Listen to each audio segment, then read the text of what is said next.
Em meio à pandemia do novo coronavírus, a situação habitacional de São Paulo é colocada sob os holofotes. As remoções de famílias por processos de reintegração de posse ainda acontecem nesse período de fragilidade sanitária e econômica. A TV PUC conversou com o professor Álvaro de Azevedo Gonzaga, coordenador do Escritório Modelo, um projeto da PUC São Paulo que presta assessoria jurídica popular e gratuita. Ele comenta como eram as ações antes do cenário de Covid-19, além dos impactos nas comunidades e periferias. Existem alguns pontos especiais que são necessários serem apontados aqui para que a gente possa ter clareza com relação ao que está acontecendo dentro da pandemia e o que também sempre aconteceu e quais as estratégias que nós devemos adotar com uma certa constância para que a gente possa avançar da melhor maneira possível. Para se ter uma dimensão, nós tivemos 3 casos de remoção no primeiro trimestre de 2020. E antes mesmo da pandemia, a gente já via essas remoções, mas estava prestes a eclodir a epidemia em solo nacional. Dessas 3, nós sabemos, pelo relatório que o Lab Cidade desenvolveu, 2 foram remoções motivadas por obras públicas, sendo que uma delas foi na Zona Oeste, que é a favela Boca do Rato, e a outra foi removida parcialmente pelo programa Marginal Segura, que é a chamada Favela da Funchal ou do Coliseu. A equipe do Escritório Modelo, ela foi um pouco antes do isolamento social, das determinações, não só da PUC, mas também das autoridades. Nós estivemos lá em loco. O advogado responsável pela equipe técnica, que é o Dr. Vitor Neri, ele esteve na área para conversar um pouco com os moradores sobre o processo de remoção e os auxílios que eles deveriam receber. Isso daí também é uma questão importante da gente observar, que existe o auxílio que precisa ser recebido, existe uma série de questões e problemas com relação a esse auxílio que a gente também pode conversar. Primeiro porque a pessoa sai desse local onde ela se encontra e muitas vezes ela não encontra outro local dentro do município da cidade de São Paulo, dentro da cidade de São Paulo, para ficar. Então ela vai ou para uma cidade próxima ou até mesmo distante, mas não foi ela que causou a saída dela.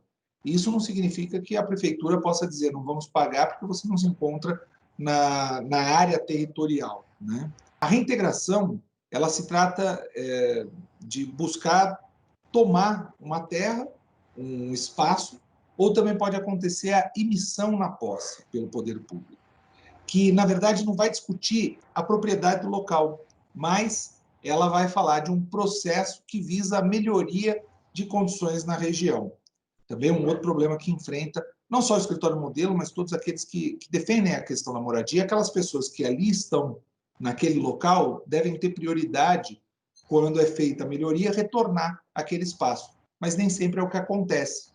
Então, a gente precisa alertar e acompanhar de forma crítica essa operação que a administração pública vai fazer e a gente tem que buscar do gestor público o compromisso, a promessa e a efetivação de realizar obras de unidades habitacionais que, no fundo, vá alterar os planos do terreno que está desocupado, mas que as pessoas possam voltar.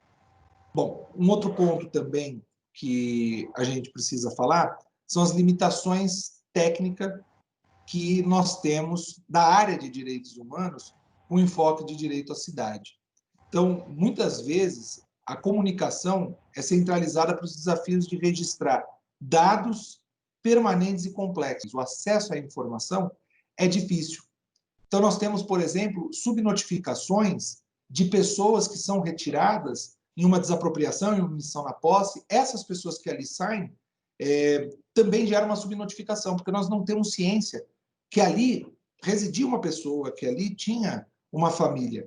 Essa família se desloca, nós não temos conhecimento e não podemos pleitear um mínimo direito, um auxílio aluguel ou até mesmo o retorno para aquele espaço quando feita a suposta melhoria.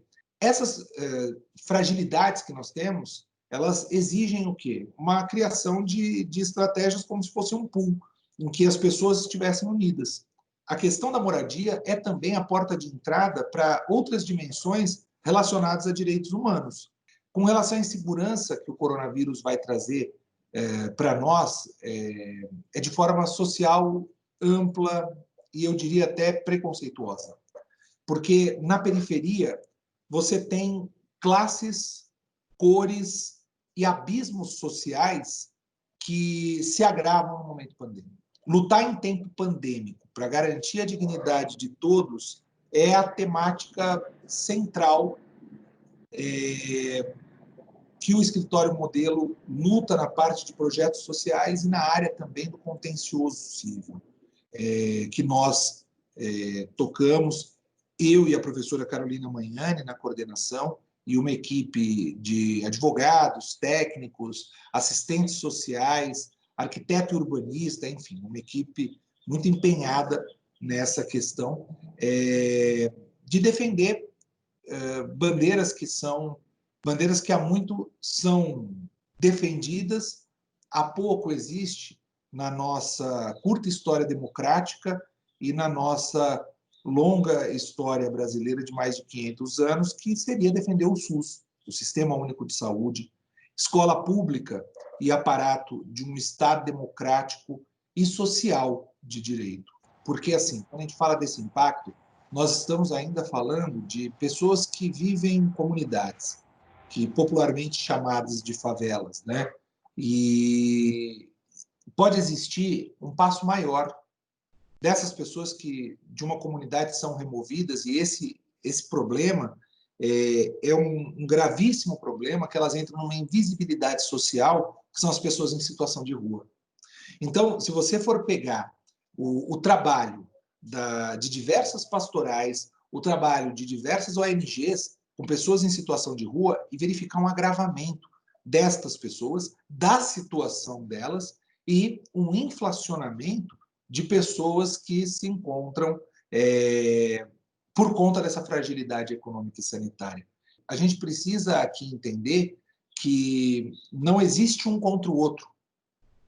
Quando se fala isso, pode gerar nas pessoas uma certa resistência, mas é verificar que o Tribunal de Justiça, por exemplo, tem suspendido cumprimento de reintegração de posse, pensando, talvez o pensamento não seja o mais adequado, que ele pense somente em um flanco e não nos dois, mas no bem-estar e na saúde de quem? Dos policiais militares. Não são só os policiais, são também as pessoas que ali estão vivendo numa condição, seja ela qual for. Aqui é preservar ambos, é preservar dos dois lados. E os políticos precisam também ter essa dimensão, que agora não é o momento de acreditar que abriu a porta, abriu a janela, abriu a boiada, aproveitar que estão falando do coronavírus para reintegrar a posse. Em especial, porque você coloca em risco a vida das pessoas. Talvez a pandemia ela tenha mostrado o pandemônio que sempre viveu a população periférica, a população negra, a população que cada vez mais tem os seus direitos reduzidos. A situação volveu os holofotes para algo que é sistemático, dioturno, acontece e não tem como a gente fechar os olhos.